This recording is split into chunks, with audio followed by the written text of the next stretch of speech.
July 12, 2015. 3:11 p.m. A mother is standing in the middle of a crowded Miami mall, holding a shopping bag in one hand and iced coffee in the other, when the world suddenly stops. Because down the escalator, no more than 20 feet away, she sees a young woman, her face unmistakable, her walk identical, her birthmark visible even from where she stands. Her daughter. The same daughter who vanished from a Caribbean cruise in 2005. The same daughter whose empty coffin she buried. The same daughter she mourned for 10 agonizing years. And she isn't alone. She's holding the hand of a little girl. Another child trails behind her. Both of them look exactly like her. When a child disappears at sea, hope dies quickly. The ocean is merciless, and the world rarely gives miracles. In 2005, Michael and Lila Hart buried an empty casket after their 15-year-old daughter, Lila, vanished from the family's Caribbean cruise. Investigators ruled it an accident. The cruise line called it a tragedy. Her parents called it the end of their lives. For a decade, grief aged them, hollowed them, reshaped them into quieter, lonelier versions of themselves. But on a warm July afternoon in 2015, one sight inside a crowded Miami mall shattered everything they believed, because Lila was alive. March 19, 2005. The Caribbean Sea, 1:16 a.m. Cruise cameras caught her at 11:47 p.m. on Deck 10, leaning over the railing, staring at the black water below. She looked anxious, pale, restless. Hours earlier, she'd fought with her parents over curfew. Normal teenage drama, the cruise staff said later. Nothing alarming. At 1:16 a.m., a passenger reported hearing a scream. By 2:03 a.m., Renee found her daughter's bed empty. At 2:27 a.m., security found Lila's flip-flops near the rail. At 5:40 a.m., the captain announced a passenger overboard. The search lasted 14 hours. They found nothing, not a jacket, not a hair tie, not a body. Just silence. Like she'd slipped out of the world. By April 2005, investigators ruled it a probable suicide or accidental fall. Case closed. Life ended. For her parents, anyway. Lila Hart was the kind of child parents bragged about without realizing they were bragging. Artistic. Soft-spoken. Loyal. The kind of girl who drew birds on her math homework and stayed late to help teachers clean their classrooms. But in the year before she vanished, something shifted. Her journals from late 2004 show signs of a girl slowly slipping into someone else's gravity. He listens to me. Really listens. Not like mom and dad. He says I'm mature for my age. He told me I'm different. Special. The he wasn't identified. Not then. At home, Lila became withdrawn. Stopped attending after-school clubs. Stopped laughing the way she used to. Stopped letting her parents hug her. Her best friend, Jordan, later told detectives. She was scared of something. Or someone. But she wouldn't tell me who.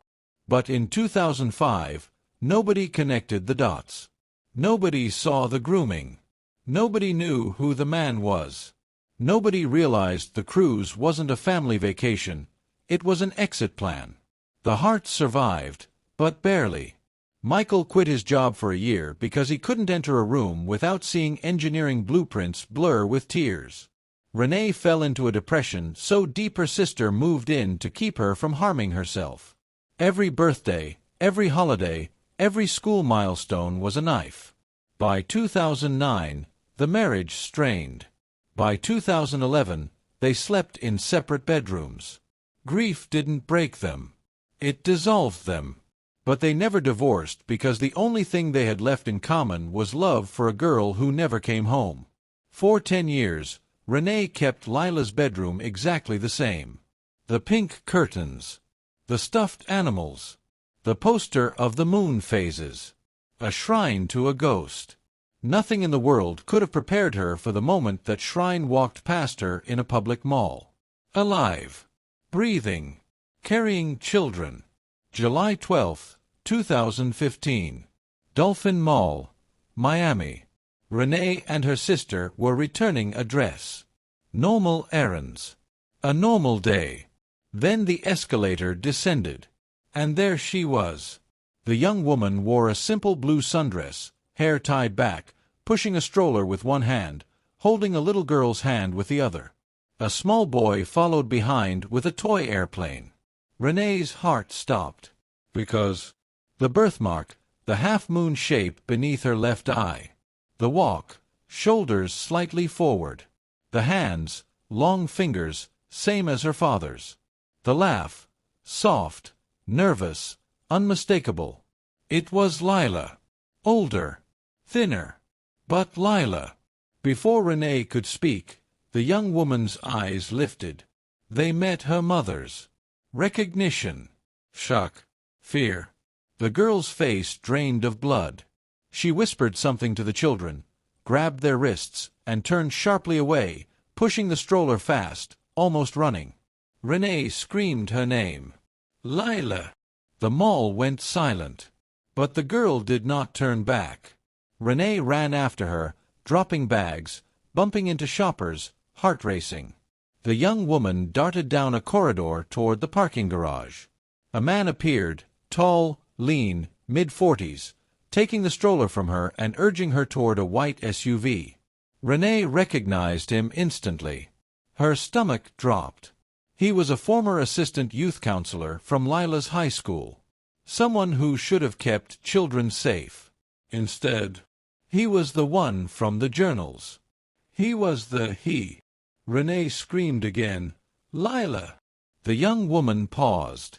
1 second. One heartbreakingly long second. Then the man grabbed her arm. Get in. Now. And they sped out of the garage, vanishing into Miami traffic. Renee collapsed on the concrete, sobbing. But she had one thing the man didn't expect. The license plate number. Miami-Dade detectives reopened the 2005 case within 48 hours.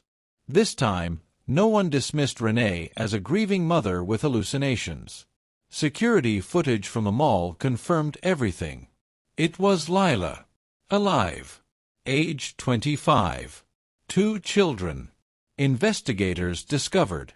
Heavy checkmark: the SUV was registered under an alias. Heavy checkmark: the man had left the country in April 2005, right after the crew's disappearance. Heavy checkmark: he'd worked at Lila's school 2 years prior. Heavy checkmark: he had a history of crossing the Caribbean on small vessels. The FBI took over. The file was reclassified from accidental death to kidnapping and child exploitation. But finding them wouldn't be easy. They'd been hiding for 10 years.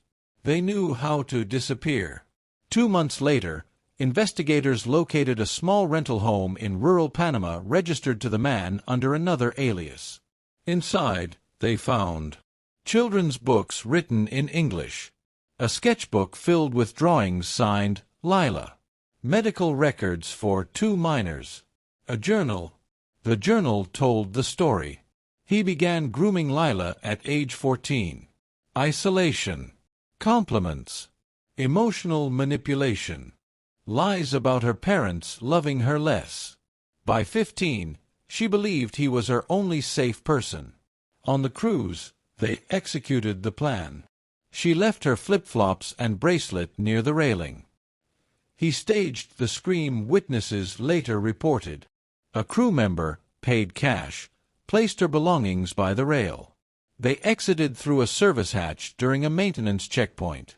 A small fishing boat waited below deck to smuggle them off.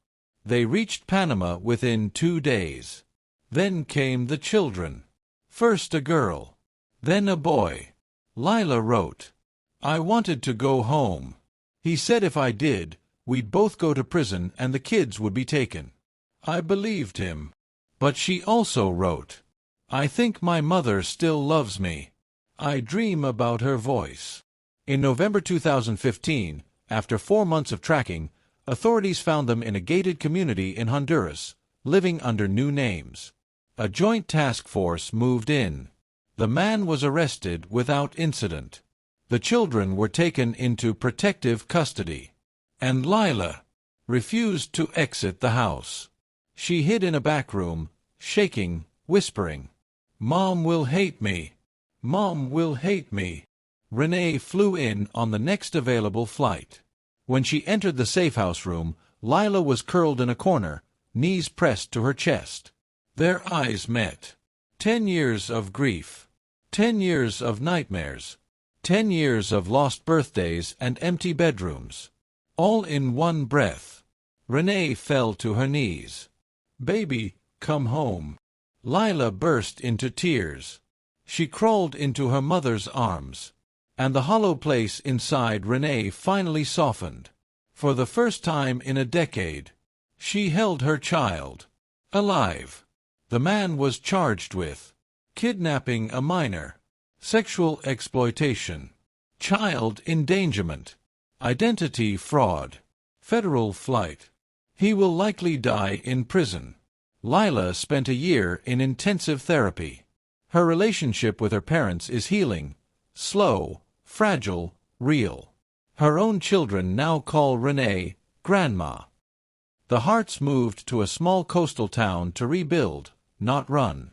Lila is learning the difference between control and love. She paints again. She laughs again. She is free. Some stories end in the ocean. Some in graveyards. Some in silence so deep it becomes its own kind of burial. But every once in a lifetime, a story that should have ended in tragedy rewrites itself in the unlikeliest place. A mall escalator, a passing glance, a single heartbeat of recognition. Lila Hart was stolen, hidden, manipulated, reshaped. But she was not erased. And the mother who refused to stop grieving became the mother who refused to stop fighting.